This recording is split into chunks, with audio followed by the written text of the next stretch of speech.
Hello there and welcome to another one of our Lexical Lab 1 minute English videos. If you enjoy this video, please do subscribe to our channel and do check out our website www.lexicallab.com to see what else we have to offer you. I don't know how you're feeling today, but I woke up thinking, oh, thank God it's Friday. This week has been a long and difficult week.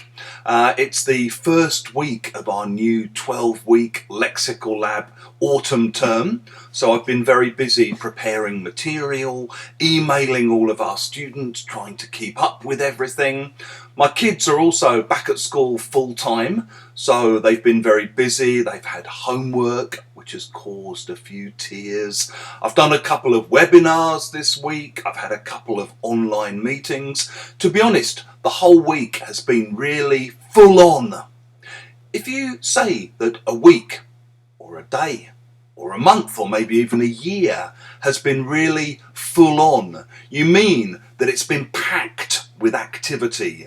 You mean that you've been very, very busy. It's been manic. It's been hectic. You've been rushed off your feet. You can also describe a person as very full on. Every now and then I get a student who's very, very serious, very enthusiastic about one or two particular topics, and slightly annoying in their enthusiastic seriousness. You can say that this person is very full on. They're very intense. If you've enjoyed this, as I said, subscribe to the channel, share it with your friends, and in the comments section below, we'd love to hear examples of times you've had that were really full on, or people you know that you would describe as being a bit full on.